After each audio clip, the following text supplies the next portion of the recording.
Good morning. It is officially 9 o'clock by the clock on the back of the wall, so we are going to go ahead and get started. My name is Tess Stovall, and I serve as the Executive Director of the Tennessee Public Charter School Commission, and I am the one who is presiding here at today's hearing. First, I want to thank the members of the public who are here today, the representatives from Rutherford County Schools, as well as American Classical Academy for being here today. We know the amount of work that it takes to complete a charter school application, to complete a charter school review, as well as to participate in the appeal process. And we just want you to know how much gratitude we have for you all participating in this process. We at the Commission take our role very seriously. And we recognize the responsibility that we have in law to maintain and ensure that only the highest quality charter schools exist in our state.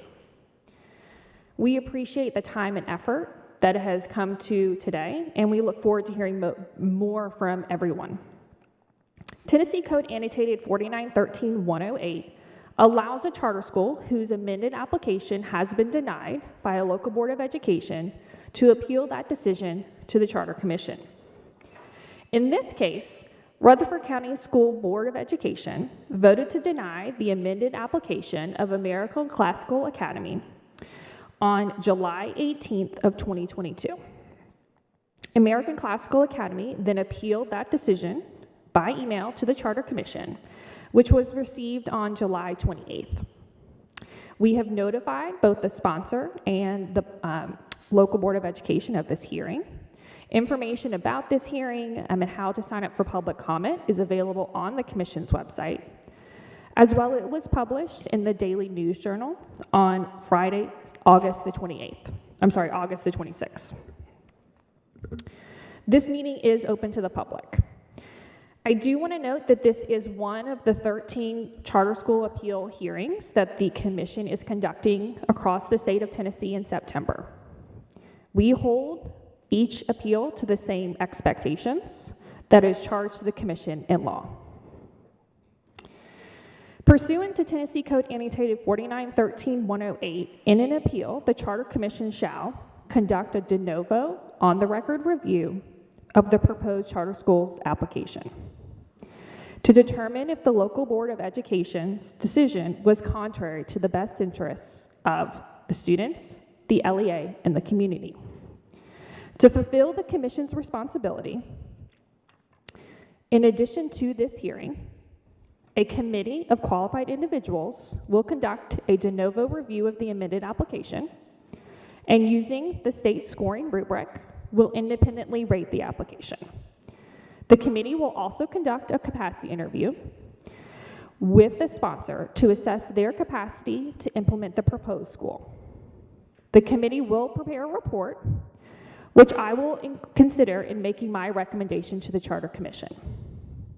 The Charter Commission will then meet to review my recommendation, which will include the findings of this hearing, the review committee report, and a comprehensive review of the record by Commission staff. Pursuant to Charter Commission Policy 2.000, the Commission shall consider the Executive Director's recommendation, but it is not bound by it. If the Commission finds that the application meets or exceeds the metrics as outlined in the state scoring rubric, and that approval is in the best interests of the students, the LEA, or the community, then the Commission may authorize that school. If the Commission approves the application, then the Commission will become the authorizer and the LEA. That is unless the LEA and the charter school mutually agree that the LEA will be the authorizer. In this case of this appeal, the Commission will make a decision on the American Classical Academy Rutherford at its meeting on October the 5th of 2022. That meeting will be held in Nashville. Details about that meeting, how to listen and attend that meeting will be available on the Charter Commission's website. I am going to start with a quick overview of the proceedings here today. We are going to begin with presentations from the local board of education and the sponsor. Each party will have up to 15 minutes for that opening presentation. I will then ask each party questions. Then we will move into public comment. Only those individuals who signed up in advance before we reach capacity, which is up to 30 minutes of public comment, will be recognized. We had 15 individuals who signed up in advance before we reach capacity, and I will call those individuals' names, and they will have up to 2 minutes. We did have 2 individuals reach out to us this morning to notify us that they were unable to attend. So I will be calling 13 names. If you are interested in making a comment and you are not able to sign up before we reach capacity, we are accepting written comment here today. There is blank paper out on the table in the lobby. You are welcome to write a written comment and provide it to a member of our staff. Additionally, there's a QR code on the table that you're welcome to scan, and it takes you directly to the form on our website where you can leave a written comment. We are accepting written comments on this appeal for the next week, and so we encourage anyone who is interested in leaving a comment to please do so. All comments that are received, both oral and written, are given to the commission as a part of their record, and they are weighed equally. At the conclusion of public comments, we will then move into closing statements, and each party will be given up to 10 minutes for a closing statement. I do want to note that this hearing is being recorded, and we do have a staff member who is taking notes for our records.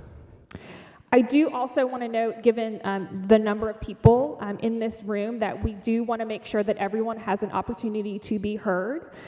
So we did want to say that if anyone is disruptive or holding a large banner or sign, we do ask that you make sure that that sign is not blocking anyone's view. And if needed, I will be asking people to leave if they are disrupting the overall proceedings. And with that, we are ready to start to opening presentations. So the order of proceedings is that we're going to start with the local Board of Education, and then we will turn to the sponsor. You will have up to 10 minutes. Please do introduce yourself for the record as you begin speaking. Good morning. My name is Dr. Caitlin Bullard, and I am the coordinator of school choice and charter schools here in Rutherford County. I'd like to start just by thanking you all for giving us the opportunity to share about our review process today and to talk through our reasons for denial of the application of American Classical Academy. The Tennessee Board of Education, as you know, charges all public school districts as potential charter authorizers with conducting a rigorous evaluation and authorizing only high-quality schools that demonstrate the ability to implement quality educational program and effective governance and management structures. Rutherford County Schools is proud to have engaged in a diligent, transparent, and politically neutral review of both charter applications that were submitted to our board in 2022.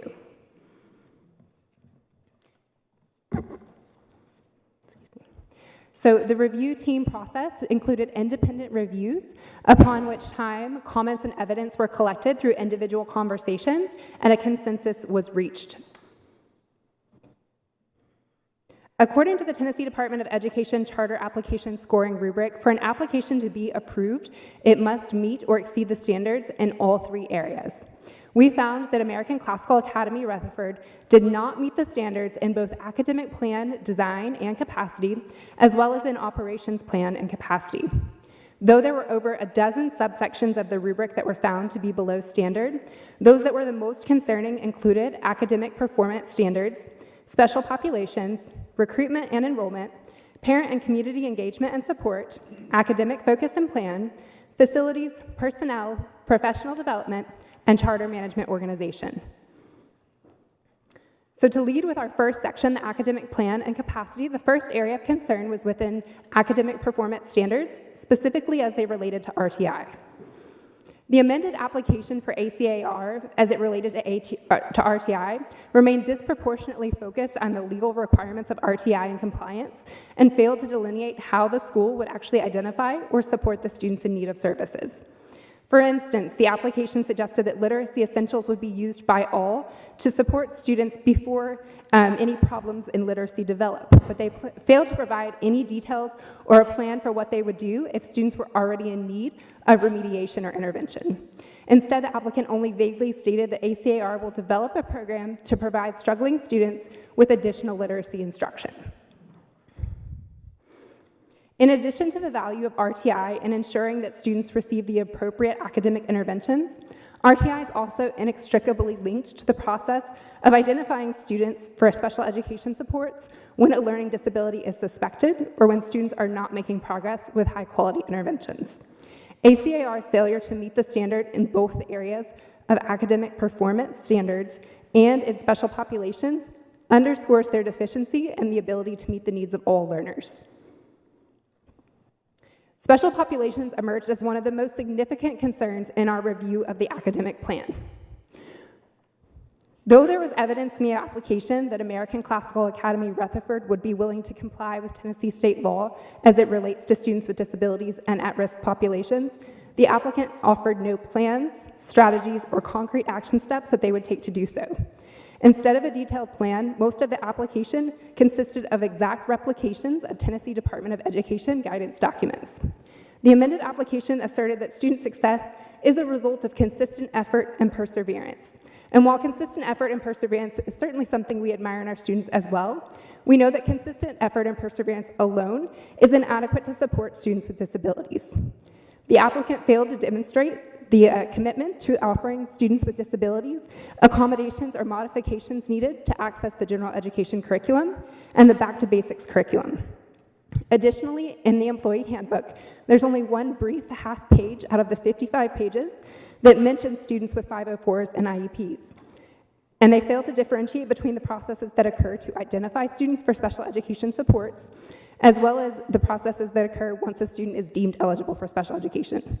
In fact, in the handbook, it states that teachers and members of the special services team should meet before the meeting, which could lead to an illegal and unethical predetermination of eligibility. Students with identified special needs are entitled to a free and appropriate public education in the least restrictive environment appropriate for their needs. In both the application and capacity interview, ACAR revealed a lack of understanding and an inability to plan for students with special needs. This lack of understanding and commitment is underscored in their budget. As student enrollment projections increase between years 1 and 5, ACAR planned to hire an additional elective teacher every year. But within that same time frame, they had plans to hire 0 additional special education teachers. The next area of concern was around enrollment and community support. The application included a broad overview of parent engagement and student recruitment strategies, but failed to provide evidence of current translation services or efforts to ensure that their message is received across the diverse communities of Rutherford County. In the amended application, ACAR failed to outline how they would conduct outreach with diverse communities, instead simply saying that marketing would be essential and that they would rely heavily on the promotion of a classical model. The applicant also did not name any specific organizations with whom they would engage to ensure that their message was reaching diverse communities. The application included blatantly disingenuous use of RCS survey data to support their enrollment projections. They noted that 19% of survey respondents in favor of authorizing ACAR equated to 9,000 students seeking enrollment. In fact, there were only 31 respondents who supported the authorization of ACAR out of a total of 163 responses. Of those 31, many were simply in favor of any choice within Rutherford County Schools.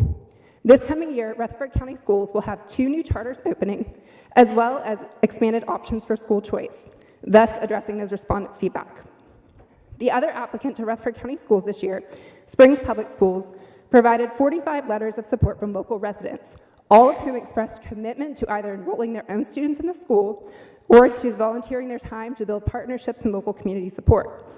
In contrast, ACAR provided only 16 letters of support, and those were primarily letters from their own board and from local politicians. Only one of those letters identified themselves as a Rutherford County Schools parent. The next area of concern was within curriculum. Among the other areas where American Classical Academy Rutherford fell short was within the area of alignment between the Hillsdale 1776 curriculum and the Tennessee state standards. The areas highlighted in red here show the gaps between the Tennessee state standards and the K-12 program guide for Hillsdale 1776 curriculum by topic and by grade level. In addition to our concerns about the social studies standards and curriculum, there were additional concerns about the expectations for English language arts. Specifically, the Hillsdale Employee Handbook, found in Attachment I, states in the instruction section that research should rarely be a significant focus, especially in the lower grades, which directly contradicts the Tennessee state standards. In fact, the Tennessee Standards Guidance document states that when working with writing, speaking, and listening standards, students should engage in reading and research practices. ACAR claimed that their curricular materials had been used successfully to achieve proficiency in other classical schools at a higher rate than local proficiency. However, the applicant also provided outdated and inconsistent data from other classical schools using their curriculum that did not demonstrate its effectiveness. Multiple pages of Attachment H stated that Hillsdale-affiliated schools often see lower rates of proficiency during their first 2 years. The chart seen here depicts the 2022 growth data from the Florida Department of Education for the Florida classical schools that were referenced in Attachment H. As you can see in the far right column, all 7 schools have a proficiency rate in 2022 with a strong negative correlation to the percentage of economically disadvantaged students in that school. Additionally, that directly contradicts their claim that the training, curricula, and instructional strategies are highly effective regardless of demographic makeup of students. There's also evidence that the lowest 25% of students in each Hillsdale member school in Florida demonstrate significantly less growth in both math and ELA than their peers, as evidenced by the columns in red. The most recent data available from the Florida Department of Education indicates that only 3 of the 7 Hillsdale member schools received an A last year. In their commission appeal statement, ACAR purported to have been rated a level 5 in ELA and a level 3 in math in the 2018-2019 school year. But because they did not have any existing schools in Tennessee at that time, we can deduce that they were trying to compare their data to Rutherford County schools. RCS is proud to be a level 5 district this year and committed to only authorizing charters that will sustain that progress. The application process and the data publicly available did not instill confidence in reviewers that ACAR would meet that criterion. The next area of concern was within the operations plan and capacity. First, we want to take a look specifically at parent and engagement and community support as it relates to the facilities. The lack of identified or secure facility within our district was understandable given the timeline of application process in the current market. The applicant openly discussed in the capacity interview the challenges that they were facing, and they were forthcoming about their adjusted strategy of securing a temporary site through a local broker. However, the lack of a location or even specifically a city is problematic. Without a more specific location, it's difficult to generate the amount of needed community support, particularly in a year in which 2 other charter schools are opening. The next area of concern was related to personnel, as the review team found that the governing board's experience and competency are insufficient to effectively oversee a public K-12 charter school in Rutherford County. As evidenced in their application, there's a lack of K-12 public education experience of their governing board, as well as a lack of diversity in the source of their funding, professional development, teacher pipeline, and curriculum. Though there are clear financial benefits to their affiliation with Hillsdale, these benefits do not outweigh the insufficiencies in ACAR's plan for serving the students of Rutherford County. We look forward to discussing this personnel structure further when Director Stovall asks questions. The final area of concern was within personnel as it relates to a charter management organization. The amended application failed to meet the criteria outlined in Section 2.4, Personnel and Human Capital, because they did not delineate any of the responsibilities of the board, staff, related bodies, external organizations, and their organizational chart. The chart seen here only lists titles and does not reflect the relationship to any external stakeholders, such as American Classical Education. Finally, ACAR failed to respond to Section 2.10 of the rubric Charter Management Organization, stating on page 4 of their application that they did not intend to partner with a charter management organization. However, page 113 of their application indicates that American Classical Education will be serving as CMO. Additionally, the article seen here to the right, which was published in the Hillsdale Collegian, states that, quotes both President Larry Arnn and Assistant Provost Catherine O'Toole, referring to ACE as the CMO. Throughout the 6-month application window, RCS staff was committed to communicating in good faith with the ACAR board and leadership. We're excited about the work that we've done as a district over the past 8 months to strengthen our commitment to quality authorizing. Ultimately, our review committee found that authorizing ACAR would be directly contradictory to our own board policy, as well as the quality authorizing standards in State Board Policy 6.111. Thank you for your time. Thank you very much for that opening statement. We will now be turning to representatives of American Classical, who will have up to 15 minutes. I misspoke. Everyone in their opening statement has up to 15 minutes. If you could please introduce yourself for the record as you begin speaking.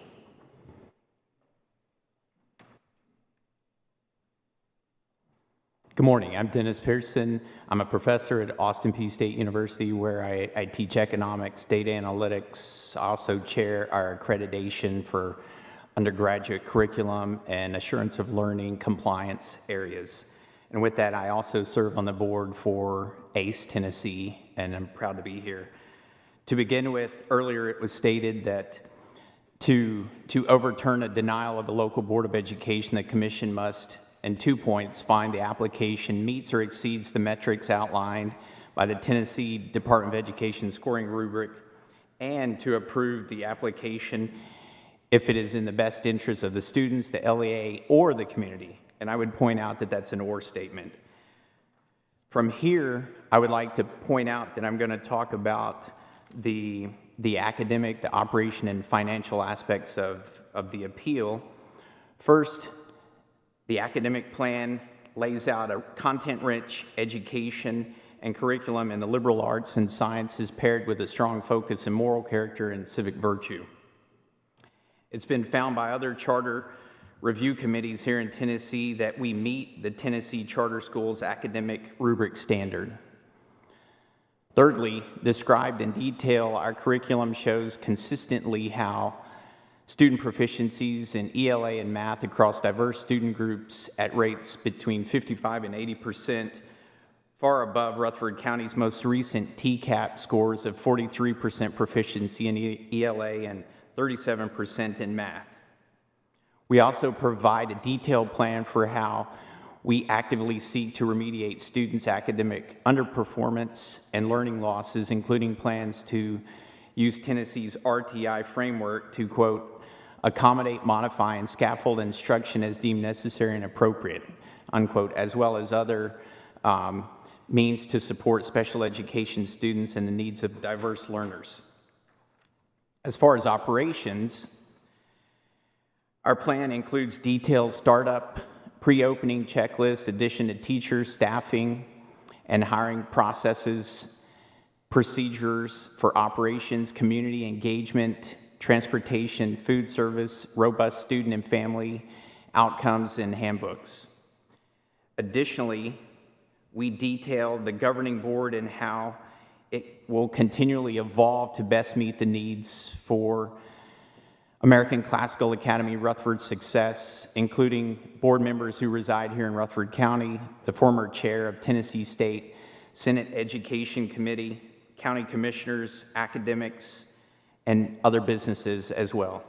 We also clarify how many members of Rutherford community support the opening of this school with letters of support from across the spectrum of both parents, grandparents, community members, and such. We also provide clarity on our school, how we will operate, and our commitment to follow federal and state laws, such as being in compliance with Tennessee's licensure requirements. Finally, the financial aspect, it's comprehensive as far as our budgeting over the first 5 years. It's extremely healthy as far as our position to weather any unprecedented and unforeseen financial issues and storms that may arise. And I would point out that it was found by the Rutherford County review team to meet the Tennessee Charter Schools financial rubric standard. So from this aspect, why is this in the best interest of the students, the LEA, and the community? The first 2 points are regarding students, the second are from the community and the LEA. And I might point out at the beginning, to overturn the denial of a local school board, the commission must show the application meets or exceeds the scoring rubric, and 2, it is in the best interest of one of these 3 entities. First, the The charter application would create an option for students and parents whose needs are not currently being met by the current Rutherford County schools, including homeschoolers who desire a classical education and cannot afford the private school option in the county, thus creating equity in the district. This would also, I might add, give parents choices and incentives to maximize the value of their education dollars and how they're being spent. Secondly, the application would enable students to thrive academically and achieve success by delivering proficiencies in ELA and math significantly higher than the current 5-year average, creating a virtuous cycle of student success within the district and narrowing the existing academic gaps and ultimately yielding higher graduation rates and success. Third, the application would immediately relieve crowding in the fastest growing school district in Tennessee, which grew by more than 2,000 students last year, and is already forced to utilize hundreds of portables, and in the last 3 months has added approximately 879 new students, creating issues and having to deal for the teachers with overcrowding. Fourth, we would save taxpayers at least $30 million by saving Rutherford County residents from having to build yet another school, a boon when residents and commissioners are already struggling to understand how to pay for approximately $500 million requested from Rutherford County for new schools. And the last point regarding the LEA, to achieve its goals, I quote, increase student outcomes, make sure across district we have equity that we are offering our students so that it doesn't matter what zip code they happen to live in. By creating a school any student in the county can enroll in by choice, something the LEA currently cannot offer. At this point, I would like to introduce Phil Schwank, our principal for ACE.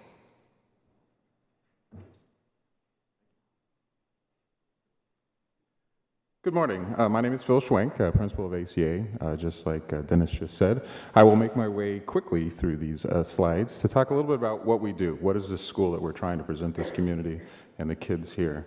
Well, we're trying to put together a school that trains students in virtue, resulting in high academic achievement, and the sound moral formation required for responsible citizenship. So how do we do this, and how does it begin? Well, in any classical school, at the foundation of our work is this idea of wonder. Wonder is, in fact, the beginning. I mean, Aristotle argued that wonder is the beginning of philosophy. Anybody who's worked with young kids, especially, can physically see the wonder that comes on a child's face as they learn new ideas and are introduced to new concepts. So wonder is central to what we're doing, not just with the kids, but with the adults as well. And this should be done in a joyful way where the kids are enthusiastic and understand that learning is a good thing and it's something that's connected to joy and happiness. Now, of course, as a classical school, it's a rigorous curriculum, meaning it's difficult, it's hard. Learning is a struggle. It's inherently a struggle. And part of our work in a classical school is connecting that to the idea of wonder and joy so that the kids can really understand that while it is hard, the fruits of it are worthwhile. And our hope is that the kids that we produce at the end are not only intellectually able, knowledgeable, but are good people of good character, that they are virtuous. So it's inherent in our model. We challenge our students to know themselves. I mean, this is Delphi. In doing so, we have to introduce kids to the idea of our nature, who we are. Obviously, as individuals, that's important. Inherent in classical education is that the individual is extremely important, that they have value, that their voice matters. Is that the basis of who we are as a society? This is the basis of who we are as a democracy, meaning that the individual has to recognize their worth.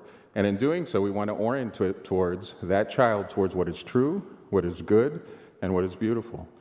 As Aristotle argued about goodness and virtue, we must therefore by some means secure that the character shall have at the outset a natural affinity for virtue, loving what is noble and hating what is base. So we purposely talk about that. It's in our conversation constantly. What does it mean to be noble, to be good, to be virtuous?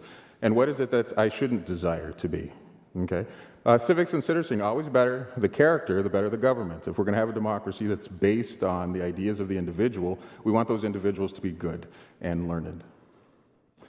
Our approach is simple but time-tested. We're transparent. We actually are quite open. It allows us to see things clearly. We look at things the way they are. We teach our kids to look at things like primary documents. These are the words that this person said. What do they mean by it? How does this affect me and the group that I'm around, this community that I am? So we seek this idea of primary documents. And we believe that people learn best by being in direct contact and relationship with other people, that relationship between the teacher and student is extremely important. And it's extremely important that there's an interaction that goes back and forth through direct instruction, Socratic seminars, and dialogue. We learn best in that dialogue, in that conversation back and forth with teachers. We teach the mind and to the heart, which I've mentioned, in order to access the wisdom of the giants, these people that went before us, who have been thinking about the same big questions that we think about today. Why are we here? Who are we? Who am I? We have to allow these kids to be well-read, literate, able to write, speak, and reason, and to look at these writings of the people that came before me. So in effect, we can stand on the shoulder of these giants and see forward, knowing that what comes before us have considered the same questions and allow us in our present time to understand them more clearly. We build and allow our schools to be instructed in decorum and order. School matters, learning matters, it's a sacred space. Intellectual and moral development is sacred, it's important to have order. So we very much work through that, this idea of respect, seeking excellence. We want excellent students who are excellently learned and excellently good. And to do this, we have to form habits. And so you have to talk about these habits. You have to talk about these habits all the time. So we learn about these things all the time, and they should be around teachers who model these behaviors. If we want our kids to be excited about learning, our teachers should be excited about learning. If they want our kids to be full of wonder and joy, our teachers need to be full of those things. If they want to learn about any subject, our teachers should know about those subjects. If we want them to be virtuous, we want them to be prudent or moderate. Okay? If we want them to be friendly, our teachers need to be that as well. So what we do is we do this work alongside parents. We inherently believe that the primary educator of a child is the parent. It's our work as a school to come alongside their work. That's why they've brought their child to us, to make sure that that child is well-informed and is good in the making. And we do this by introducing the parent to our work as well. So not only in conferences, but we constantly have opportunities for parents to come into our schools. We'll work alongside our teachers and our kids. And we also have these opportunities to teach them about what is classical education and what do we do. So a quick snap of the day in the life of a building. I think number one is really important. We fill the building with adults who love students, love learning, seek to be good, and have significant knowledge about what they teach. Inherently, what's most important is that you put in front of a child a person who cares about them, a person who loves them. So we expect our teachers to model those behaviors. We begin each day together. We think this is important. K to 12, we expect that we have them understanding that we're doing this together. We start every day with a Pledge of Allegiance, patriotic song, a statement of focus, recitation. Recitation is important to us. We say things that are either poems or major talks or writings that have come before us. Alongside with the academic and intellectual pursuits, we have an ongoing conversation of virtues. We talk about these things every day. It's in our conversations, it's in our literacy, it's in our discipline policy. All these things are, why must I be courageous or prudent or responsible? Along with the core subjects, we teach music, art, Latin, logic, rhetoric, physical education. K-8 students have art, music, and PE all the way through that. And then they're introduced to Latin, logic, and rhetoric much more specifically as they age. We create a schedule that provides time and space for support of each student. Like I said earlier, it's extremely important to recognize that each individual matters. We create a school that does that. We're very aware of where every kid is and where that kid needs to be able to access our information. I thank you for your time. Thank you very much for that opening statement.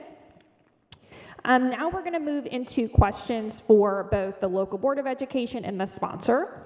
I do ask that you try to limit your responses to about 3 minutes or less so that we can make sure to cover all the questions I have. I may ask clarifying questions or probing questions depending on what is shared as a part of these responses. I also ask that if you before you answer the question, please do introduce yourself for the record. We are going to start with questions for Rutherford County Schools. In your opening presentation, in your opening presentation, you discussed the building of a review committee to review this application. So can you describe specifically how you built that review committee and trained that review committee in order to take an unbiased view of this application? Absolutely. So within our board policy, as well as in quality authorizing standards, members of the Rutherford County Schools review team represented a wide range of K-12 backgrounds. All review team members received training on the process and that training was conducted based on the quality authorizer training from the State Department of Education. Our team members did receive permission to redeliver that training. Dr. Chastain, our Assistant Superintendent for Curriculum and Instruction, held that training for 1 hour in person with all team members.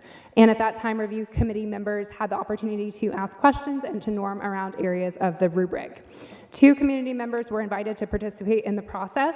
1 community member was unable to attend and ultimately did not participate in the review process. The other member did attend all sessions and participated in the review, however, did not submit finalized scores. Thank you. And my follow-up question there is about the role of the community member, given that there wasn't a completed rubric. Can you share how that community member was a part of the evaluation process? Yes, so that individual had the same participation as the remainder of the team members here, but because he did not finalize his scores were not calculated in our overall review. Thank you. So my next question is about the overall trends within the district, specifically around enrollment and capacity. So within the application and also within the opening statement from American Classical Academy, they reflect that there are some schools that are at capacity and that the district is seeking to build additional facilities to support student growth.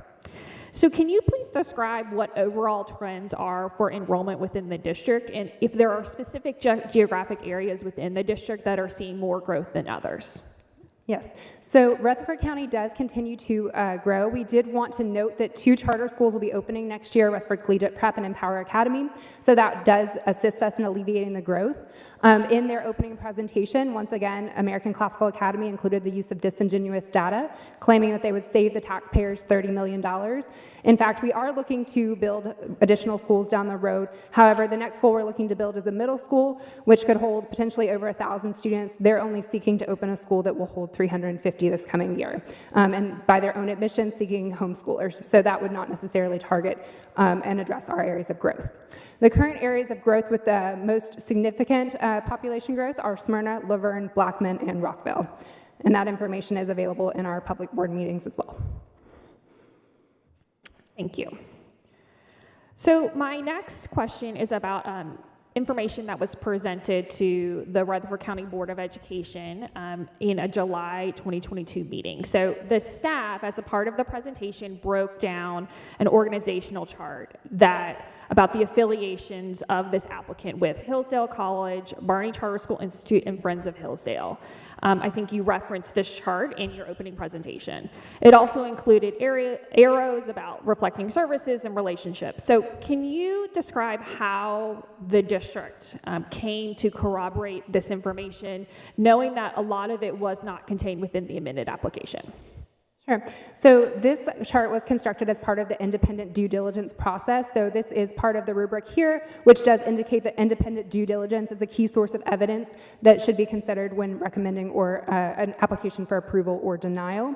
Additionally, our staff did have conversations with State Department and Commission members who indicated that due diligence was appropriate in this situation. So looking specifically at this flowchart was actually presented in both the initial and amended application reviews in front of our board, and nearly all information here was derived from the application. So in the application, an explanation of funding for American classical education was available in attachment N, which was the budget, and that is the primary funding source for the charter school. The relationship to Barney Charter School Initiative was referenced 26 times in the application. The Hillsdale K-12 curriculum was referenced 112 times, and Hillsdale College was referenced over 450 times. The remaining information was found on public-facing documentation and websites for the Barney Charter School Initiative and the Hillsdale College website. Multiple references were made throughout the application to Hillsdale published articles, such as on page 14 of their application where they cite useful numbers to share, which was an article published in 2021 by the Hillsdale K-12 office.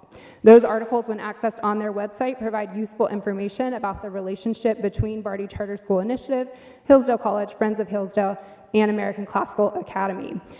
The article seen here on the left quotes Michael Harner describing the relationship between Hillsdale College and American Classical Education. They specifically state, Friends of Hillsdale College formed American Classical Education, is what he said. Likewise, the Barney Charter School Initiative page, which is seen here on the right, describes all of the member organizations listed and depicted in that chart. Thank you. So in the staff's recommendation to the board for the amended application, it does state that within that amended application, there is, quote, some attempt to separate the applicant from Hillsdale College.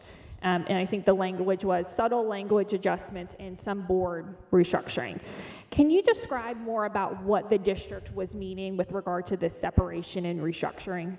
Yes, so the figures that I gave you in the prior slide, 450 references to Hillsdale, those did actually come from the amended application, so it was still frequently referenced throughout the amended application. However, the main difference that we saw in the initial application, 8 of the 9 members were affiliated with Hillsdale.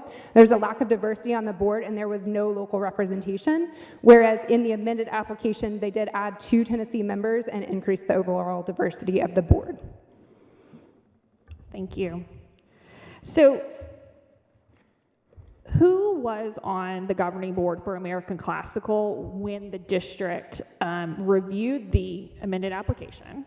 And then my second question is, was the district notified of any changes with regard to the governing board after the submission of the amended application by the applicant? So the governing board of the amended application was seen here. They included 2 Tennessee residents, and the majority of individuals were still affiliated with Hillsdale, either alumni or employees. Rutherford County Schools was not notified of any changes in board structure after the review of the amended application. Thank you.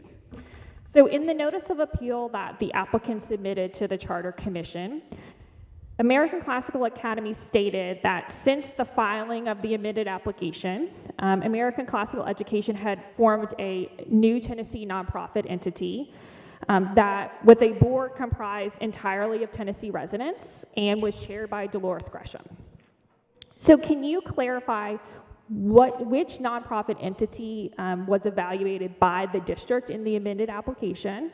And was the district notified of any changes in that nonprofit entity after the application was filed? Yes, so the governing board was the same one seen here. It was American Classical Education with these members as listed, and we were not notified of any changes after that. Thank you. So in the recommendation to the local board of education, there were noted concerns regarding the specific philosophy and morality of American Classical Academy Rutherford, that they present a pressing challenge for success within Rutherford County in light of some of the recent comments made by Hillsdale College's president. The report also clarifies that the comments made by the Hillsdale College president were not directly considered by the review committee in their individual reviews. Can you share with me how did the local board of education evaluate the amended application given this information that was presented, but also the acknowledgement that it was not considered by the review committee? Yes, so the review committee specifically held tightly to the Tennessee Department of Education rubric and the quality authorizing standards throughout the entire process. And it's clear, or we need to make it clear that all scores were finalized before Dr. Arn's comments were publicized. However, ultimately, our board does not operate in a vacuum, and they have a duty beyond all of Rutherford County, which extends beyond the work of simply authorizing charter schools. The comments that were made were problematic in the operation of our district in terms of both our district's mission and our support as Rutherford County Schools for our teachers. So in light of our board-adopted policy seen here, the board was encouraged to consider the comments in order to protect public interest.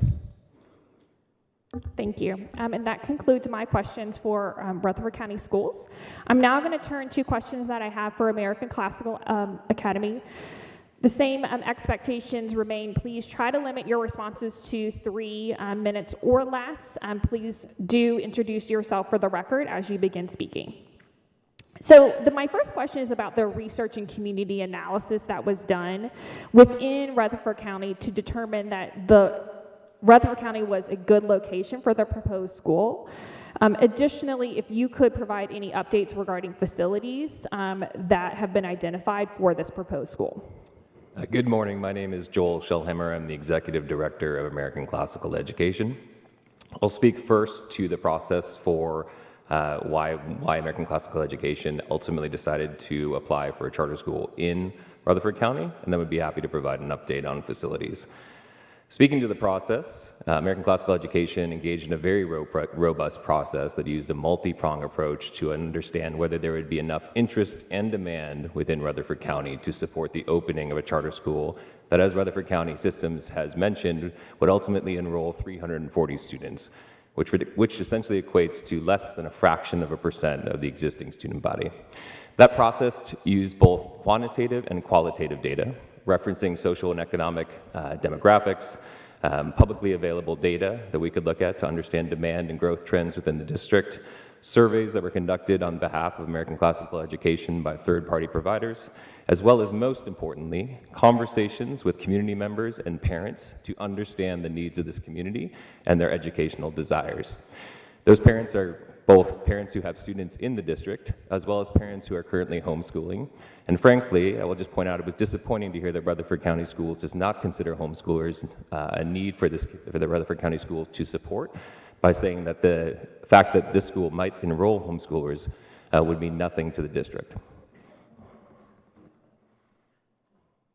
On the update on particular location, I will point out that we have been actively looking and working with multiple real estate agents, local real estate agents within the community. We've also immediately and quickly responded to Rutherford County School Systems. Dr. Kelly Chastain, in particular, has suggested a particular geographic area for ACE to look at for the location of the school. We immediately began due diligence on that and looked at a number of sites within that area, which is the Rockville area, as suggested by Rutherford County. We've also looked actively in the northern area of the district, as well as center. And I believe there was included a question about how we would ensure we are not inside the Murfreesboro City District. We have worked actively with Craig Tyndall, who is the city manager of Murfreesboro City, to ensure that any location of the school complies with the current division of supporting the students within Rutherford County between Murfreesboro City and Rutherford County School Systems. Great, thank you. So to push a little bit further on the community demand, the amended application did reference a survey that the applicant conducted to determine that there was sufficient demand for the school. How and when was this survey conducted, and what types of questions were asked? And was a copy of the survey and the data included within your amended application? Yep, so as I mentioned before, we contracted with a third-party provider to conduct multiple surveys. The survey referenced in the application was a survey intended to gauge initial interest in a desire of the local community, and this went out to 5 counties within Tennessee, to have a public, free, classical model charter school within their community. This asked parents whether they would be interested in such an option, whether they knew of existing options within the community, whether there would be a desire to potentially enroll if the respondent had children currently within the school system. A copy of that was not provided to Rutherford County Schools. I should note that throughout the process, we proactively reached out to Dr. Chastain numerous times, asking if we could answer any information or provide clarity on any part of the application, and each time we're told that there were no questions from the community, or sorry, from the review committee. Thank you. So speaking of the survey, so in the application it notes that it was distributed to 1,711 people and that 110 individuals responded. It states that of those who responded, only 21% of those individuals were residents of Rutherford County. So can you tell me how many of those respondents were prospective parents within the district, and how the applicant determines that that was sufficient parent and community support such that you would be able to meet your enrollment targets? Absolutely. In terms of the survey itself, and looking for the exact number of respondents who had students within the district, I believe that number was approximately 20% within those responses. But as I mentioned earlier, the survey was just one part of a multi-pronged approach of evaluating whether there would be interest and demand within Rutherford County for a school like this. And frankly, while important to have elements like that of quantitative data, the fact that we looked at growth numbers within Rutherford County, and again, more importantly, spoke to numerous parents firsthand who expressed their interest in a school like this in the community, gave us far more confidence in the ability to meet our enrollment projections that are outlaid in the application. Thank you. So in the notice of appeal, as I referenced in my conversation and questions of Rutherford County Schools, it was stated that since the submission of the amended application, the applicant has reduced the number of individuals with a connection to Hillsdale College as a part of the governing board and added Tennessee residents. According to our records, the number of individuals with direct Hillsdale College connections has been reduced, and there was a complete reconstitution of the board and replacement of the board members, the exception being Dolores Gresham, who is the only remaining board member that was a part of the original board in the amended application. So can you describe why did this change occur after the amended application was filed, and was the district notified of this change such that they could consider it in their amended application review? Yeah, I'd like to ask Rich Hagland, who's our counsel for ACE, to come up and answer that. Thank you. Good morning. My name is Rich Hagland. Given the time constraints and the information provided in the capacity hearing on Monday, I want to briefly address any questions related to the sponsor and the governing body and its standing to be here, so the Commission can spend most of the time that's available here listening to the members of the community talk about why this school is or is not in the best interest of their children. As detailed in Tennessee Code Annotated Title 49, Chapter 13, Part 1, ACE met the requirements to be a sponsor and remains a sponsor appealing the denial by the local Board of Education. TCA 4913-10413 defines the sponsor as the proposed governing body filing an application. TCA 4913-1049 defines the governing body distinctly from the sponsor, which again is the proposed governing body. The governing body is, quote, the organized group of persons who will operate a public charter school, close quote. TCA 4913-111 A1 requires the school to be operated by a not-for-profit organization that is exempt from federal taxation under Section 501c3 of the Internal Revenue Code. According to Tennessee Code Annotated 4913-108, quote, the authorizer's approval of a charter school must be in the form of a written charter agreement signed by the sponsor and the authorizer, which shall be binding upon the governing body of the public charter school, close quote. The Tennessee Attorney General opined in 2010, opinion number 45, that these statutes taken together mean that the approval of the application and the execution of the charter agreement between an authorizer and the sponsor should take place contemporaneously without the authorizer, quote, requiring further negotiation with the charter school sponsor. Questioning the standing of ACE to appeal the denial by the local Board of Education because the sponsor, the proposed governing body, has, of its own volition and in response to recommendations from the local board, continued to enhance the community connections and diversity of the actual governing body upon whom the sponsor's execution of the charter agreement would be binding is preposterous. So is suggesting that standing is affected by the sponsor preparing an inchoate nonprofit organization that will meet the requirements of TCA 4913-111, by the time of opening in August 2023. FYI, applications for exemption under Section 501c3 currently are taking 6 months or longer to be processed by the IRS. Charter school sponsors in Tennessee regularly change their proposed governing body in light of recommendations by authorizers or changing circumstances, including during the pendency of their applications. During the capacity hearing, the Commission read language from its Rule 1185-01-01-.04 about the need for changes in governing body members to be filed as an amendment request. However, that rule has no effect on ACE's standing, since that rule applies to previously authorized charter schools that have applied for an amendment and had that amendment request denied by their active authorizer. ACE has not yet been authorized. Frankly, we're shocked that the Commission is raising these obscure legal concerns with no support in law or precedent at this late hour, after we have repeatedly offered additional information and addressed the question in the capacity hearing, which are the only means available to ACE following the submission of an amended application to provide additional information. We recognize the high number of appeals before the Commission and worry, in light of these standing questions, that the burden has stretched the Commission and compromised its ability to assess appeals based on the clear legal requirements and the standard of the best interest of the students, the district, and the community. Spending time on an arcane legal issue, which doesn't apply to ACE, rather than hearing from voices of the community, seems an ill use of everyone's time. Thank you for that response. I did want to go back to my original question of why was the board and the entity changed after the amended application was filed. I do want to remind those listening and both parties that the charge of the commission is a de novo review of the amended application. And what we heard and saw within the notice of appeal and here today is that the governing board and the entity that is now responsible for this proposed school has changed since the amended application. So I do want to go back to my question of why was this changed after the amended application, and was the district notified? So I can repeat what I've said before. This change happened, and we shared this with the commission in our capacity hearing on Monday. The commission, the sponsor and the governing body are different legal entities. The sponsor's governing body has not changed, except a little bit what was included in the amended application.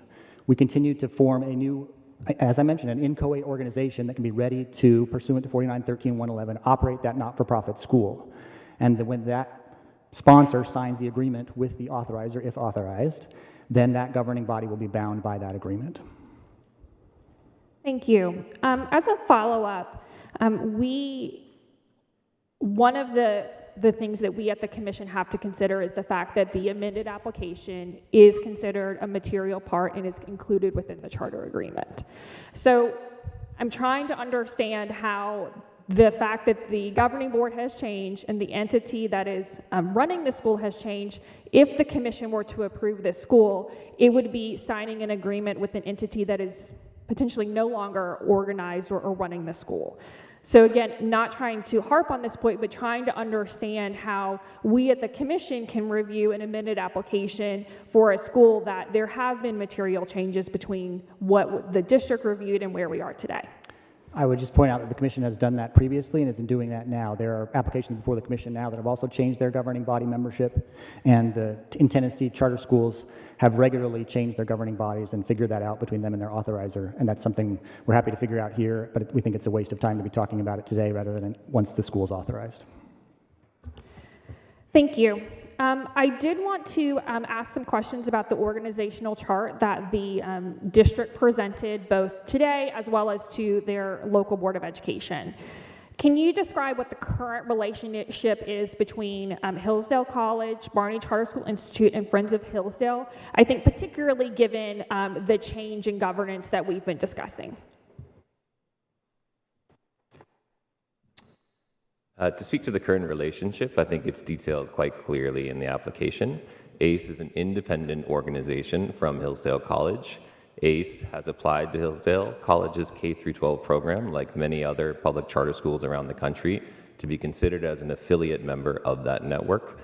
As an affiliate member, we would receive the ability to use that curriculum, to receive teacher training or professional education for our teachers at no cost. And we consider this an extreme value for us because it allows us to put dollars that otherwise would go to professional development back into our school. In terms of entities known as Friends of Hillsdale, that the Rutherford County School System seem to think are a legal entity, I am not aware of any such entity, and am frankly confused and have been confused by the chart prepared by Rutherford County Schools, finding that the proposed relationships and flow errors have no basis in fact and do not point to standing legal entities in multiple areas. Thank you. And I'd just like to add to that point, I hope that this conversation would not be any different if we had had a bunch of lines and mentions of Vanderbilt, Lipscomb, or Belmont University as partner organizations. Thank you. So I did want to note that since there was no biographical information included within the amended application for 3 of the 4 new board members, and that the composition of those bylaws fall outside of the amended application, we'd like you to describe what is the experience of these new board members in terms of the startup and oversight of a charter school, and also describe who made the recommendation regarding these board members and any specific influence around these appointments.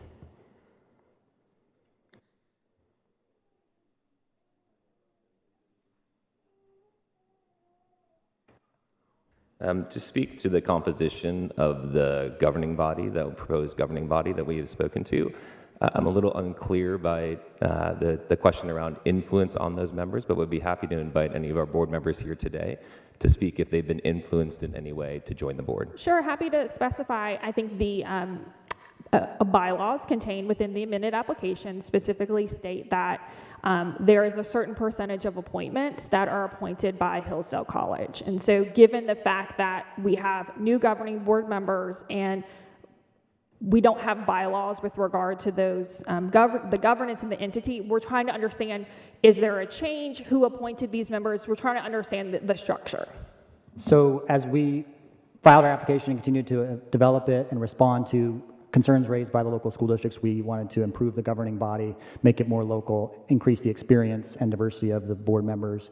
And so that's why we established a new nonprofit organization that would be ready to receive exemption under the IRS regulations, and then recruited these new board members based on their experience and their residents across Tennessee, including in each of the communities where we've filed applications. And so their bylaws, again, we created a new nonprofit organization, a Tennessee nonprofit organization, that these individuals are board members of, and completed their bylaws, and that board had its first meeting in August of this year. Thank you. And you did mention as a part of one of your responses that there were other commission authorized schools that have made a transition in governance. This is also included in your notice of appeal. So can you specifically state which schools that are commission authorized that you are referring to, and how you came to this determination? Sure. So Green Dot Public Schools has a school authorized by the commission, if I understand correctly. Is that right? That is correct. Yeah, so Green Dot Public Schools came to Tennessee in 2012. At the time, Green Dot Public Schools was a national organization with a national board. The following year after they opened, they formed a Tennessee nonprofit organization with a new Tennessee board, and that entity then took over the charter agreement between it and the Achievement School District. Aspire Public Schools similarly came to Tennessee early into the 2010s, and then just in the last few years, separated and created a new Tennessee organization to run that. And so that was another example of a school. And so I just looked up the history of those agreements and those changes in those corporate structures. Sure. So just to press a little bit, the Green Dot school, though, that was approved and is now authorized by the state board has always been a Tennessee entity. So I think what I'm hearing is that there may be other authorizers in the state that have made that transition and received a petition to change the structure of the governing board, understanding that Aspire did petition the Achievement School District and have to receive approval for that change in structure. So again, just wanting to clarify that there's no current commission authorized school that has made that change that you're aware of. Sure, I know that there are commission-authorized schools that have changed their governing bodies, et cetera, but I just wanted to share an example to show that it is not unprecedented in Tennessee for charter public schools to have a local Tennessee governing body in order to make that better. And so we have done the same thing. We've just done it in a faster time frame and felt it is really important for us to not wait for this appeal process to run its course before we made those changes, so that we could be ready as soon as we are authorized to have a governing body that's here in Tennessee that has the appropriate nonprofit structure and exemption under 4913-111 to be able to oversee these schools and have those be successful for the children that choose to enroll there. Thank you. And I do have two final questions. One is around, in the notice of appeal, there is a lot of, note of localizing the entity, which we've talked about, but there's also, to be honest, a lot of the fact that the academic, the operational, and the financial support of this school does come from entities affiliated with Hillsdale College. So want to make sure that we are clear that what services would still be provided either by Hillsdale College or Barney Charter School or entities involved with that, as well as there is a $10 million access of grant that is reflective of Hillsdale College in a letter of commitment, and would that still be available to this school given the evolving governance? Yes, nothing changes regarding either the financial support or the access to free professional development and curricular materials by nature of creating this new separate entity. And my final question is, it was referenced in the opening presentation by the local board of education, as well as the fact that American Classical Education has applied for multiple schools across the state of Tennessee. So can we have a vision for what does the network staffing look like, as well as what is the current governing board's capacity to open schools that are in different geographical areas all at one time? Absolutely. So as is clear in the applications, ACE is not a CMO. Tennessee law does not allow ACE to be a CMO without having schools that are authorized within Tennessee. However, I think it's a good question from the Commission to ask about the capability of both ACE and the governing board in terms of their ability to manage opening potentially multiple authorized schools across Tennessee. I'll start a little bit with my background. As the executive director of ACE, I have degrees from Hillsdale, from Cambridge University, and from Harvard Law School. I worked at McKinsey, perhaps the preeminent global consulting firm in the world, for almost 4 years. I then ran a $1.2 billion P&L at Kimberly-Clark. I was then named the chief strategy officer of a large global organization called Steelcase, and then ran an $800 million P&L at Steelcase. I was then named the Chief Innovation and Strategy Officer of an organization nonprofit called NSF International, which focuses in compliance. So as director of this organization, I feel quite confident in my ability to organize a team that can successfully execute 3 schools opening if that were to be what is ultimately approved by the charter school. In reference to our board, we've spoken on that earlier in the presentation, but the variety of experience across our board, including previous experience in charter school administration, experience in business, academics who have experience in making sure that full compliance with Tennessee state law and federal law is mandated, folks who are parents, people who are deeply involved in the community, and the fact that our proposed governing board has local representation in each community, includes folks like county commissioners and the former chair of the Tennessee State Senate Education Committee, Dolores Gresham, gives us full confidence in our ability to successfully open these schools and have them be truly excellent. Thank you. And a final question, actually, just to clarify, you are now the employee of the Tennessee local board. Did that too has shifted as things have evolved? Yes. Thank you. That concludes my questions for both parties. We are now going to move into public comment. As a reminder, I will be calling individuals forward who have signed up in advance to speak. Individuals will have up to 2 minutes to speak. We do have a staff member who will be setting an alarm when you do hear that time go off. Would ask that you wrap up your comments because we do have a number of people that we want to make sure are heard. So when I call your name, you're going to come up to the podium. You're going to introduce yourself for the record, and then you can begin your comments. I will also be calling a couple of individuals behind that person so that they can be ready to go. If I do call a name of any individual who's not currently in the room, I will move them to the bottom of the list, and I will call them one more time. As a reminder, we are continuing to accept public comments. You can leave a written comment with a member of our staff today to be included in the record, and we are also accepting public comments for the next week. So please do find information on the agenda in the lobby. Ask a member of our staff about how you can submit a written comment. So the first person that I have on the list is Michelle Garcia, and then I have Chris Littleton.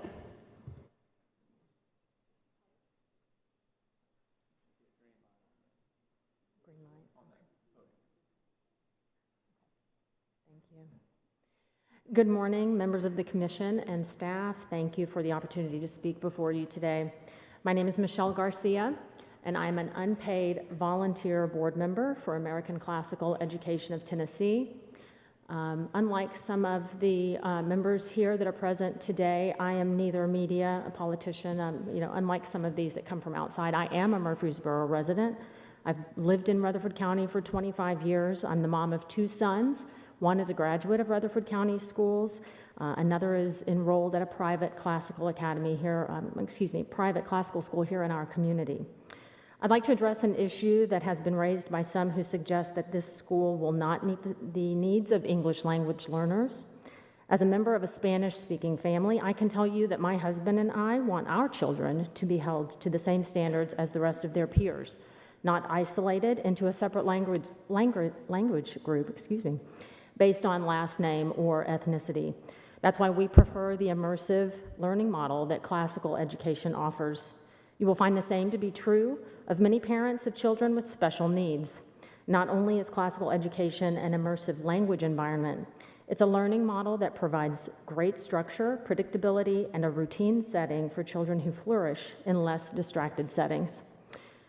Based on my experience with classical education as a solution for my younger son's gap in academic achievement, in spite of the fact that he had an IEP in the public schools, I wholeheartedly believe that this high-quality classical charter school will be a boon for Rutherford County students and families.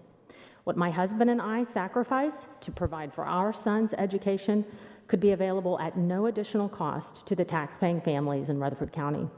Why would we deny the students of Rutherford County the opportunity to have the same choices that are often only afforded to the wealthiest families in our state? I believe that all children should have a variety of education options, not only the wealthy few. Was that my time? Yes, that is your time. I ask you to please review this on the merits of the application and not be distracted by everything that's going on outside. Thank you. Thank you very much. We have Chris Littleton, and then we have Michael Dewey. Chris Littleton or Michael Dewey. Please state your name for the record. Hello, my name is Michael Dewey. I'm a resident of Rutherford County, and I support the American Classical Academy coming here. Thank you for the opportunity to speak today at this important event. However, I have some disappointing news. It was brought to my attention that there may be a person speaking against the Academy today who's not even a resident of Rutherford County. How insulting and disrespectful to everyone in this room and the citizens of our county for this Knoxville politician to come here for nothing more than a feather in their political cap. I ask that when this person comes up to speak, you recognize the comments as nothing more than theater. Getting past that, a little bit about myself. I'm the husband of a beautiful wife of 21 years. We have 4 amazing school-age children. I have a graduate degree. I'm a project manager, as well as a local realtor here in Murfreesboro, Rutherford County. Our family can probably be summarized as the family that has tried it all with regards to primary education for our children. We have homeschooled. We've sent our kids to public school. We've even had one of our children go to a military boarding school, eventually landing at a local private school here in the county. What I've learned in this journey is that kids don't come in a one-size-fits-all. So let me ask you a few scenarios to consider. While living at your current residence, you become ill and need health care, but you're locked into one hospital based on your address. You can't go anywhere else that may specialize in the care you need. What about you want to go to a particular college because they offer a specialized field, but that's not offered to you because of where you live? How would these simple life choices make you feel? I think the question's pretty obvious. There are many voices in the decision of this process, but the most important one should be the parent and children. Parents want options for their children. It's really that simple. Don't let politics get in the way of using common sense. I ask that you not look for barriers to turn away American Classical Academy from coming, but rather look for opportunities to bring them here. Thank you. Thank you very much. We have Joe Zeffirino and Mandy Macy.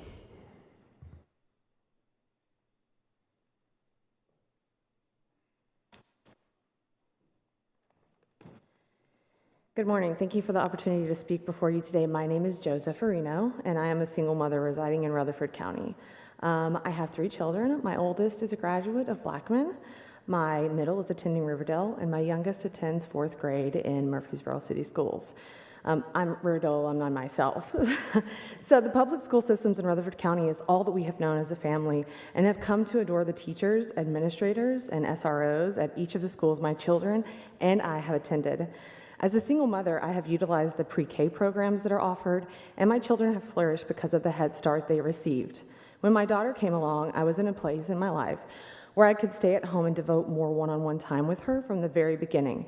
And through that, she quickly developed a diverse vocabulary, even using sign language before she used complete sentences. She was a quick learner and loved to sing and dance along to music since before she was a year old. She understood Spanish very well, very early on, and could even respond with certain phrases.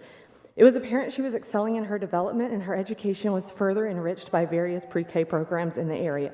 In kindergarten, we realized that she needed an artistic outlet to fully appreciate her educational experience. And as she approached 1st grade, we began applying to some of the choice schools in this district.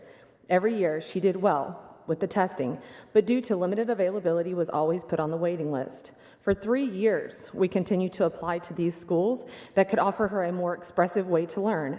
And while our odds seemed better each year, we would never make it off the list. As a mother who wants the best for her child, it was more than frustrating.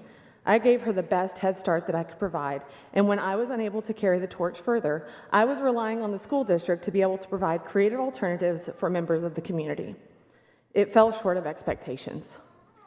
The choice schools, like most other schools in this district, are overcrowded and overwhelmed, obviously because they are highly desirable, which is great for those who are able to get in, but leaves families like mine feeling defeated and discouraged. Please, I ask that you fulfill your role in fairly reviewing the application and ruling upon the facts for this community. Thank you very much. We have Mandy Macy and Tammy Sharp.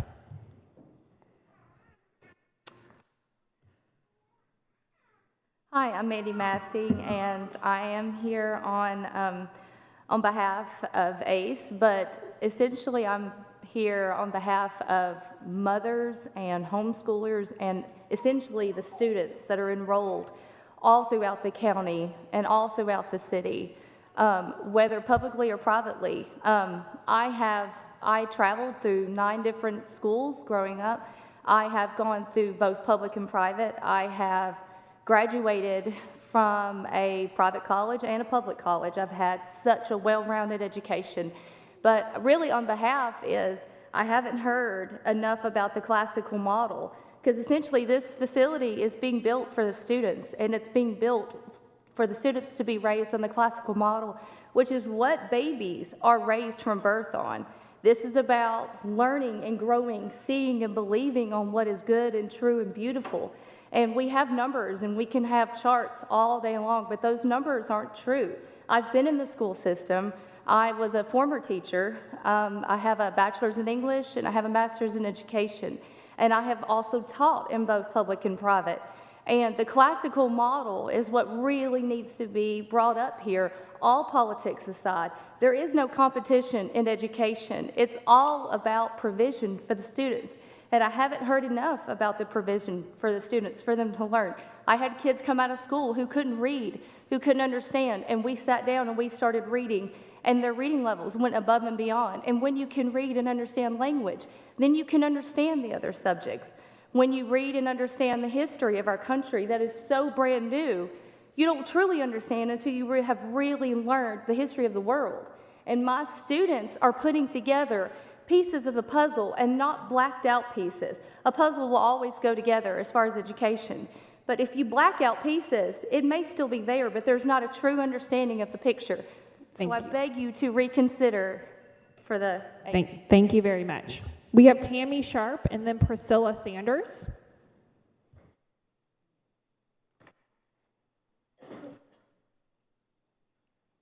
Good morning, Commissioners. Welcome back to Rutherford County. I wish I could say our traffic was better here than downtown, but I don't think that's a true statement.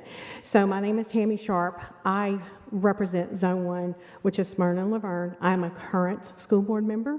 I also was voted by my peers as chairman last night on our first meeting. This is not an indictment on our teachers. My support is not an indictment on our central office staff. It's not an indictment on anything that's in our system.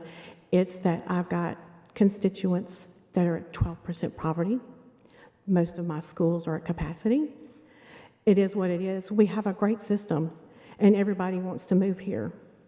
I've got 10 out of 12 schools that are Title I. We've got schools that are at 95% capacity. We have some elementary schools that are 125% capacity. I've recently had meetings with the other 2 charter schools because I fully believe that we need to have a partnership, because that is what the purpose is, for them to come along beside us. They're not going to be able to open next year either. I've spoken with both of them. Both charter schools that have been approved will not be opening next year unless some kind of a miracle happens. We've got to have out-of-the-box thinking. Our children are in closets because of our growth. And I'm uncomfortable up here because I'm the only one that voted for this, but I suspect our children are uncomfortable too. And we've got to do something. So please hear me. This is not my support for the charter schools. It's not for our teachers. I fully support our teachers. I love our teachers. I have great relationships with our teachers, both sides of the aisle. This is merely, we have to start thinking out of the box. We don't have the money, we don't have the tax base, and we can't build fast enough because people are moving here. Thank you. Thank you very much. Priscilla Sanders and Hannah Rowland.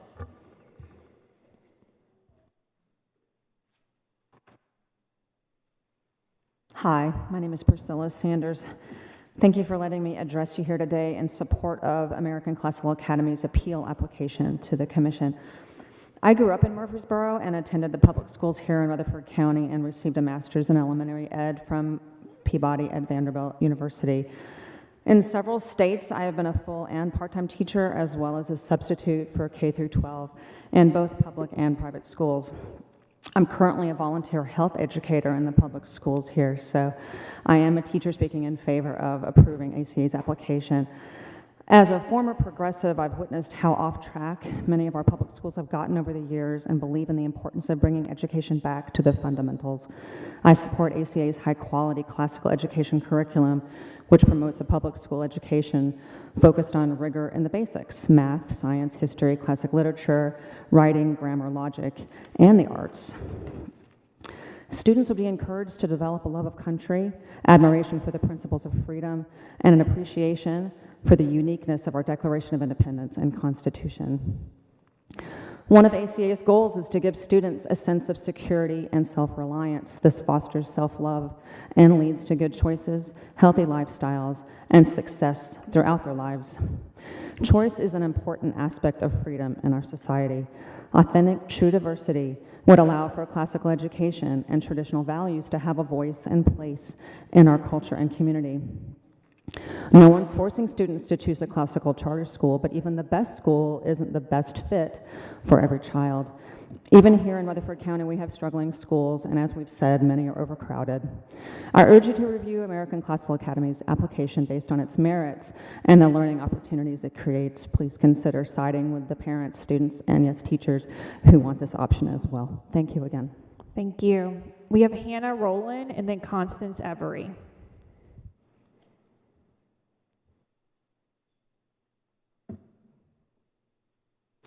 My name is Hannah Rowland, and I just want to thank you for the opportunity to be here and be able to speak in support of classical education for students in Rutherford County. To provide you a short brief about myself, I was a student who attended a classical academy for all of my life, from kindergarten to senior year. Then I graduated and went to MTSU, where I studied political science and communication, and I plan to attend law school next fall. So, being honest, I could sit here and talk all day about the benefits of classical education from a firsthand experience from someone who went from a classical model into the real world. But I only have 2 minutes, so I'm going to just give you what I feel is the strongest impact has had on my life. Classical education has 3 stages. It's the grammar stage, which is where you build your foundation, the logic stage, which is where you learn to grow your knowledge, and then the rhetoric stage, which is where you learn to effectively communicate. Classical education is designed and built for the education to not stop when you leave school. It is designed specifically for students to continue to grow their education with others and to communicate effectively with others. And I studied politics, trust me. Learning to communicate is something we can all do a little bit better. But it prepares our students in a unique way for the real world. Our students are worth the investment. It is our duty to empower them and to prepare them for the world and to prepare them for diversity and diverse opinions and unique ways of thinking. Classical education is, in my opinion, the best education model we can provide for our students, and I really hope you'll reconsider. Thank you. Constance Every and then Crystal Mellinger. Constance Every, Crystal Mellinger.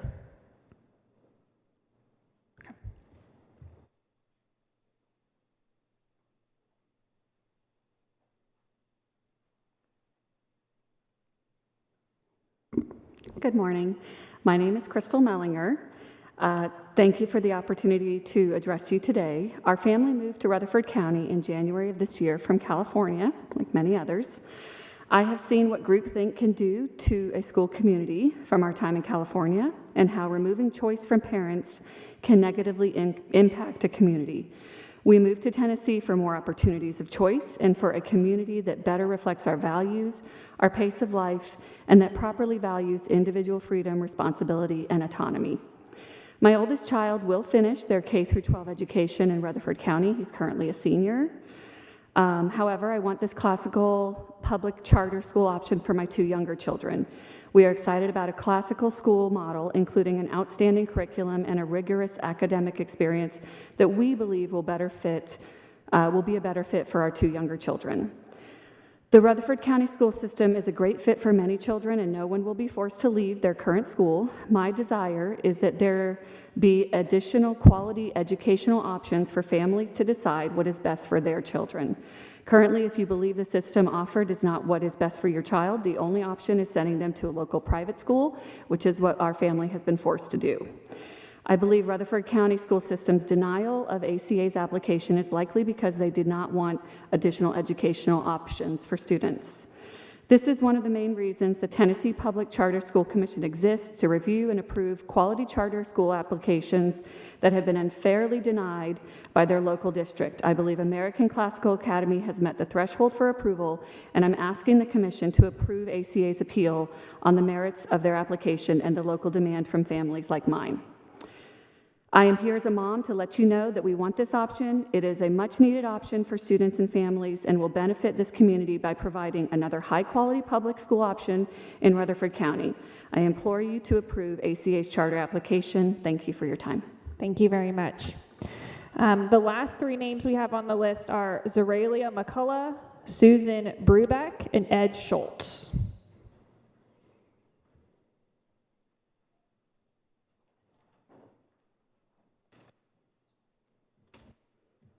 Hello, my name is, I go by Zari for short, McCullough, and I've been a Rutherford County resident for 17 years. I'm a mom of 2, ages 7 and 9. I've been listening a lot about the rhetoric back and forth, and I did want to say it's a little bit unfair to judge a car before they've even had a chance to take off. I mean, that's like saying to my son, I don't think you'd be a good police officer because you can't stand up to a rooster yet. So they have the potential is what I'm trying to say, and to be a really good school. And for me, the importance was the reading proficiency numbers that they boast. They're pretty high. In some schools, in Atlanta, I didn't see the numbers from Florida, but I did see some in Georgia. They have reading proficiency up to the 80th percentile of its students. Which is pretty remarkable considering Rutherford County, excluding the magnet school numbers, are in the 50s. I can tell you from personal experience, growing up in a border town where for most of us English was not our first language, that a strong emphasis on reading comprehension and writing is crucial. I did not grow up in a school that used a classical education model, though from what I'm learning, I wish I would have. But I did grow up in a public school system that concentrated heavily on reading and writing proficiency. It allowed me to flourish socially. I can tell you that this helped me academically in high school, college, and grad school. I've lived and studied in the East Coast, in Middle Tennessee, and I've even served in the Guard. I can tell you without a doubt that one of my greatest assets is my ability to read, write, and communicate effectively. I want that not only for my kids, but for all the kids in Rutherford County. Thank you. Thank you. Susan Brubeck and Ed Schultz. Hi, my name's Susan Brubeck, and I'm a Rutherford County mom of 2. One's graduated already. I use classical education the whole way, and then I have a 9th grader. Classical education has been around for over 2,500 years. It produced such great thinkers as Plato, Aristotle, Copernicus, Kepler, Galileo, Isaac Newton, John Adams, John Hancock, Thomas Jefferson, and George Washington, to name just a few. In contrast, modern education has only been the main means of education for a little over 100 years. Classical education is a proven method of education that highlights and encourages students to use their natural tendencies in order to learn and learn well. It can be implemented with any age, any disability or gifting, and for any subject. It transcends cultural, ethnic, and socioeconomic backgrounds. During the younger years, when kids naturally enjoy memorizing and reciting, classical education uses repetition, songs, chanting lists, and pronouncing big words. When they're in the middle years of adolescence, kids want to know why. They ask lots of questions. Classical education takes that curiosity and teaches the students how to sort, compare, and understand words and rules. They analyze literature and compare and contrast multiple ideas. There are many questions and conversations during this dialectic stage. Finally, these kids become older teens who long to express themselves and solve problems creatively.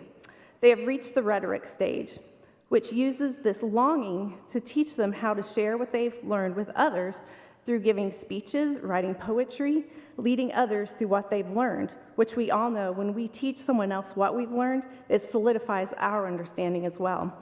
This stage allows students to begin to apply the wisdom they have accumulated in their own life experiences and lessons.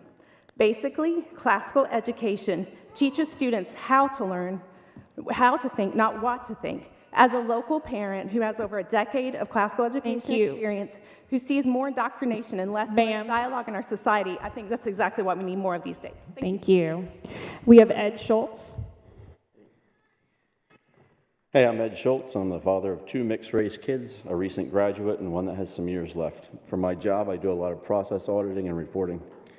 My 2 kids have gone to the Rutherford magnet schools. We have to drive them both. One entered with an IEP that was summarily dismissed because it wasn't necessary in a more rigorous academic environment they thought the magnet school was. I think that they're best choice available for me now. I did read all of their school material up through about the 6th grade, and I audited the material from the state standards back to the syllabus or lack thereof, and also the homework assignments. It was basically impossible to audit the flow of the classes from the state standard. It creates a lot of drama for my kids and most of their friends. For our family, it was kind of easy to shrug off because we were confident that we did everything that we could. But it's really heartbreaking to see my peers and the parents of my kids' friends punish them for basically a lack of corporate structure for Rutherford County. We also discovered both blatantly inappropriate material as well as bias and diversity in material that was so statistically skewed it's impossible to be anything but intentional. I wish that both my kids and the community in general would have more exposure to classical education in public charter schools. The logic-based learning environment with diverse points of view and discussion available is important, and so is having this logical structure set up in the structure itself. Having more options for public schools following a classical education would support this mindset. There's no question in my mind that a classical public charter school will provide a system more in line with academic rigorous standards that my family would like, but also needed for the local businesses and community and benefiting the taxpayers on multiple fronts. I would hope that this charter school application is approved and the taxpayers and parents are given what we're asking for instead of a black box political decision. Thanks a lot. Thank you. I'm going to call the 2 names of individuals who did not come forward, Chris Littleton and Constance Every.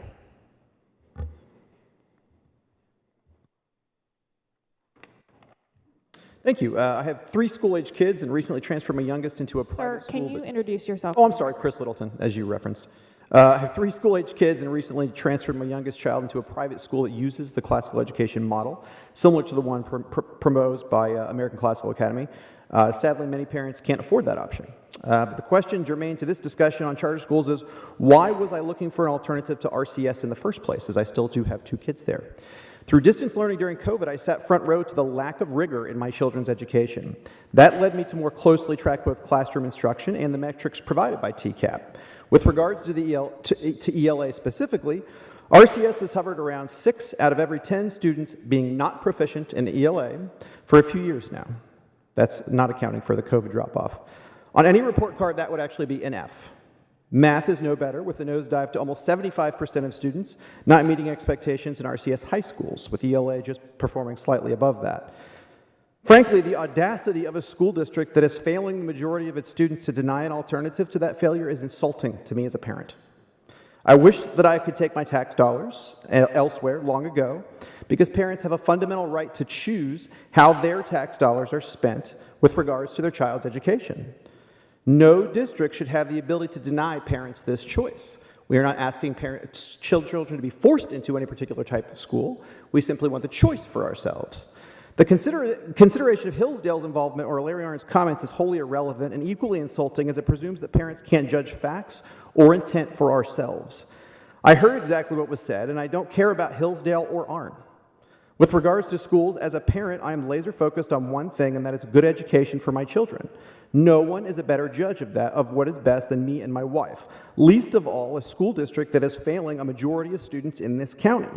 This is the equivalent of a person crashing their car, then demanding I follow their instructions on driving safety. It makes absolutely no sense. So this is an easy choice for the commission. Please simply right this wrong. Thank you. And then finally, Constance Every. Okay, that concludes our public comments for today's hearing. I do want to remind everyone that we are accepting comments for the next week. So in order for your comment to be included within my executive director's recommendation, we need to receive it by 1 p.m. Central Time on September the 21st. There is blank paper in the lobby. You are welcome to leave a written comment with a member of the staff today. You are also welcome to submit that comment directly online in our website. So we are now going to move into closing statements. Each of the representatives from the local board and the sponsor will have up to 10 minutes for a closing statement. I would now like to recognize Rutherford County Schools for your closing statement.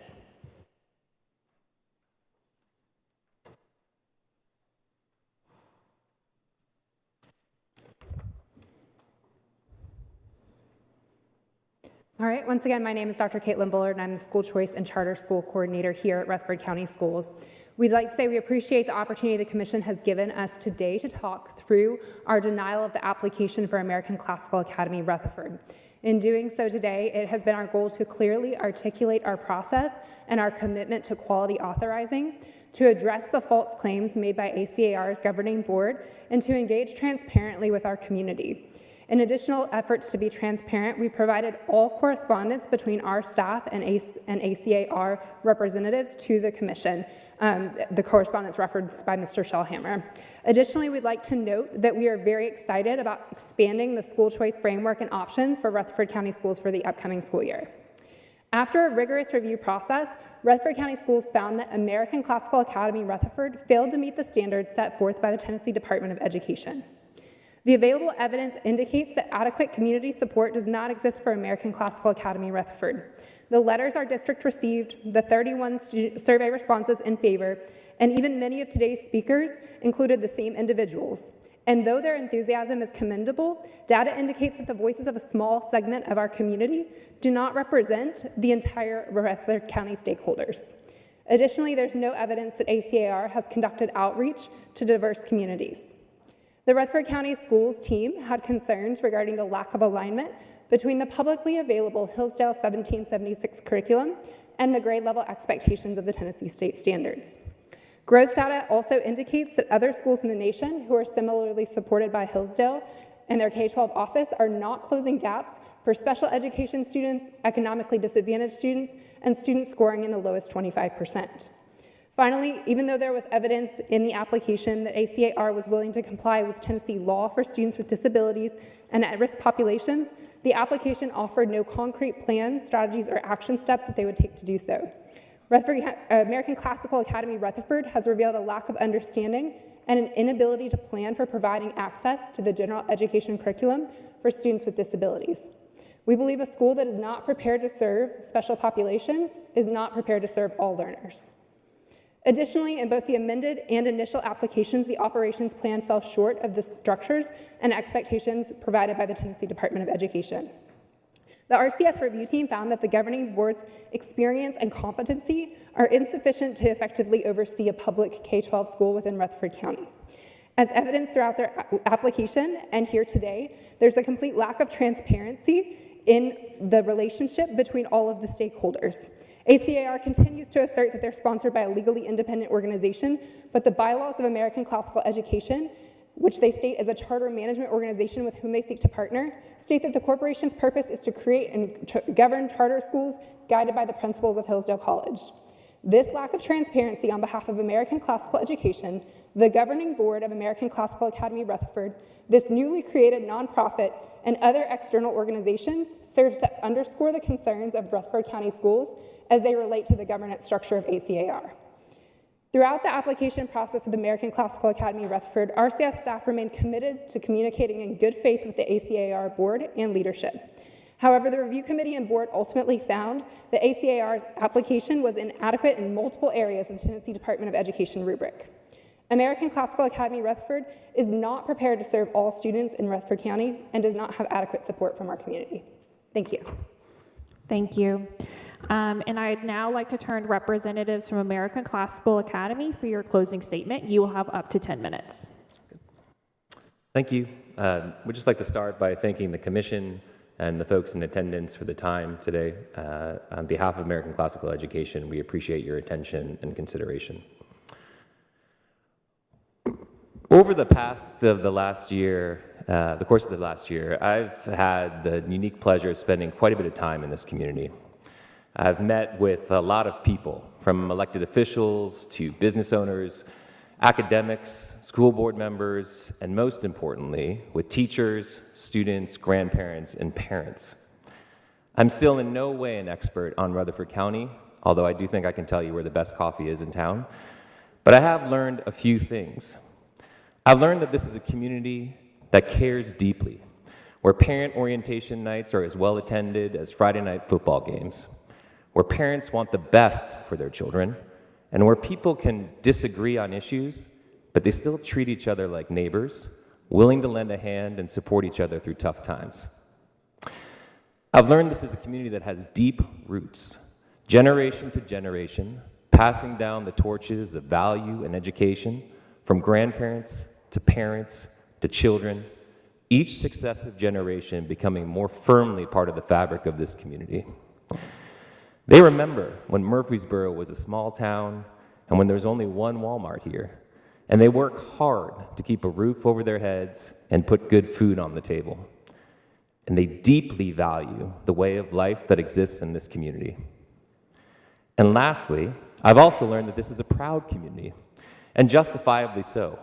Rutherford County is a wonderful place to live, and now the world has discovered that, as evidenced by its recent tremendous growth. Its towns and green spaces are beautiful, its schools are consistently at the top of the state rankings, and its citizens are civic-minded and deeply proud to be part of this community, this great state, and magnificent country. But as I've talked to folks around this community, I've also learned a few more things. I've learned that this is a community that is worried. Growth has become so exponential here and so out of control, and there's really no end in sight. You talk to county commissioners about the 14,000 new housing starts planned in the next 18 months, people moving here from all over the country, city and county systems stretched to the max. Talk to Mayor Joe like I did, and he'll tell you that this community doesn't know how to keep up with that growth, how to keep expanding while keeping the values that make Rutherford so special intact. And the people of this town know that change is inevitable, but no one expected it to happen this fast. I've learned that this is a community that is concerned. They see a school district exploding with almost 3,000 new children joining a year, the fastest growing school district in Tennessee. They see a school system that has asked for almost $500 million in new school construction funding, and they wonder, how is this all going to be paid for? And they worry, what if $500 million isn't even enough? They see hundreds of portables sitting outside their schools. They hear of EAs teaching classes and children sitting in gyms because there are no teachers available. And proficiency rates for reading in third grade that are less than 50%. And they wonder what happened to the days when everybody knew their teachers, when parents were considered partners with schools, and when every third grader could read, could write their name in cursive, and knew their multiplication tables by heart. And lastly, I've learned that this is a community seeking solutions, wanting and committing to being the best place in Tennessee to live and raise a family. They hold their politicians accountable, voting out of office those who don't listen to the needs of this community's children. They step up and come out to make their voice heard for what they want and need for their children, as you've seen today. And they are passionate and committed truly the bedrock of this community. The job of the commission, as they ponder this appeal, is to think about these folks here, the ones in this room, the parents, the grandparents, and the children that make up Rutherford County. It is to think about the parents I met down in Rockvale who are working 3 jobs to make ends meet so they can send their child to a private school because they have no other option. It is to think about the parents I met in Smyrna who recently arrived here and want their children, who don't yet speak English, to be given an immersive environment, not isolated and placed in a class for only ELL learners. It is not the job of the commission, however, to be concerned about the words of politicians who are seeking office or trying to score political points by using kids as pawns in a chess game. It's not the job of the commission to be concerned about media who see dollar signs and social media likes in trying to divide this community. And it's not the job of this commission to listen to a review committee who seems more intent on making legal arguments than thinking about the children. And remember that children and the word child were never once mentioned by Rutherford County Schools today. This should be about the families, the students, and the teachers in this community, full stop. You've heard from the people of Rutherford County today what they want. We urge the commission to listen to these community members. We urge the commission to listen to these grandparents and parents. And we urge the commission to listen to these children. This is who this school is for. To judge us on the qualifications and the merits of our application, and that we will provide a first-class public charter school education for families who desire and demand this option. It will be a small yet measurable impact for the approximately 340 students in our first year out of a district of 50,000, which unfortunately is less than a fraction of the percent of the entire student population. We ask the commission to approve this school. Thank you. Thank you for those closing statements. Before we adjourn, I want to make a few final reminders. First, as a reminder, we will be accepting written comments on this appeal for the next week. Please see the agenda in the lobby for information about how to submit those written comments. As a reminder, the commission will make a decision on this appeal and others that it is hearing at a special called meeting on October the 5th of 2022. That meeting will be in person. It is in Nashville. It is open to the public. Information about how to attend that meeting, how it will be live streamed, will be on the Charter Commission's website. I really appreciate everyone's time and attention as a part of this hearing, particularly both parties, the local board and the sponsor, as well as the members of the public that spoke today and who are here today in their room. And with no further business on this agenda, this hearing is adjourned. Thank you all so much.